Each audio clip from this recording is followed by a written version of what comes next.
우리 기술은 1993년에 시작했고요. 원자력 발전소의 핵심 두뇌라고 할 수 있는 제어 예측, INC 시스템, 국산화로 성장 기반을 다진 회사입니다. 이게 뭐냐면 발전소 이상 상황을 1000분의 1초, 그러니까 1밀리세크 만에 감지하고 대응하는 아주 정밀한 시스템을 만든다고 보시면 돼요.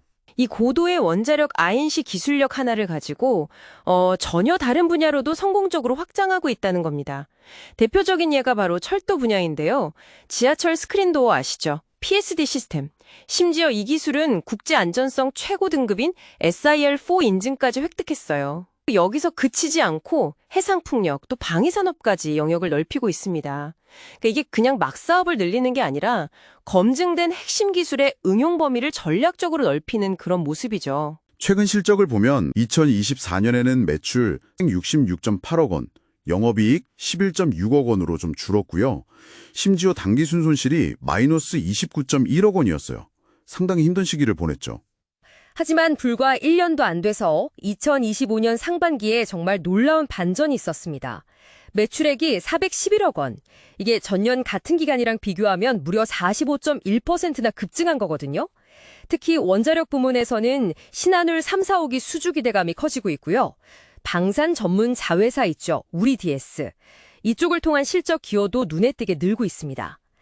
그래서 회사 내부적으로도 2026년부터 신한울 3, 4호기 관련 매출이 이제 본격화되면 실적이 크게 좋아질 거다. 이런 기대가 아주 큰 상황입니다. 불과 1년 사이에 이렇게 분위기가 달라질 수 있다는 게 이 산업의 역동성을 보여주는 것 같아요. 그런데 재무지표를 보면 좀 독특한 점이 있어요. 2024년 손실 때문에 주가수익 비율, PER은 계산이 안 되는데 주가순 자산 비율, PBR은 5.5배 이상으로 상당히 높게 평가받고 있단 말이죠. 이건 어떻게 봐야 할까요? 미래 성장 가능성에 훨씬 큰 가치를 부여하고 있다는 명백한 신호입니다. 그러니까 원자력, 특히 그 차세대 기술로 주목받는 SMR, 소형 모듈 원자로 참여 가능성이라던가 또 정부 정책이 밀어주는 해상풍력 같은 성장 산업에서의 잠재력, 이런 걸 높게 평가하는 거죠. 시장은 사실상 우리 기술이 이 핵심 기술로 미래 먹거리 산업에서 성공할 것이다. 여기에 베팅하고 있는 셈이라고 볼 수 있습니다.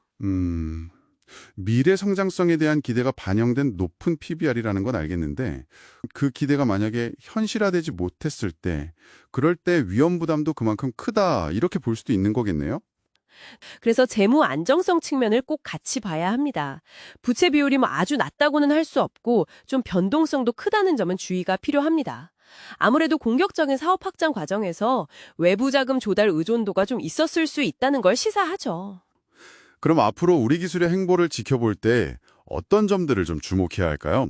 성장 동력으로는 역시 본업인 원자력, 특히 차세대 SMR 참여 여부, 그리고 신한울 3, 4호기의 사업 본격화, 이게 핵심이 될 것 같고요. 정부 정책 지원이 뒷받침되는 해상풍력이랑 또 방산 부문도 중요한 축이겠죠. 검증된 기술력이랑 정책 수혜는 분명히 강력한 성장 동력입니다. 하지만 위험 요인도 명확하게 인지하고 있어야 합니다. 아까 말씀드린 2024년의 손실 기록이라던가 상대적으로 높은 부채 비율 같은 재무적 불안정성, 그리고 원자력이나 신재생 에너지 관련해서 정부 정책이 또 바뀔 수도 있잖아요. 그런 변화에 따른 사업 변동 가능성도 염두에 둬야 합니다. 그런 좀 거시적인 위험 말고도 투자자 입장에서는 좀 더 직접적으로 체감될 수 있는 주가 관련 변수들도 짚어봐야 할 것 같은데요. 예를 들어서 주가 자체의 변동성이 상당히 크다는 점, 그리고 9월 18일 기준으로 공매도 잔고가 500만 주 이상으로 적지 않다는 거, 이건 주가 하방 압력에 대한 우려도 있다는 신호일 수 있거든요. 또 과거에 주가 관련 이슈에 대해서 해명했던 이력이라던가 전환사채, 시비라고 하죠. 이걸 발행하면서 생길 수 있는 잠재적 매도 물량 부담, 이런 가능성도 투자 결정할 때는 반드시 고려해야 할 위험 요인들입니다.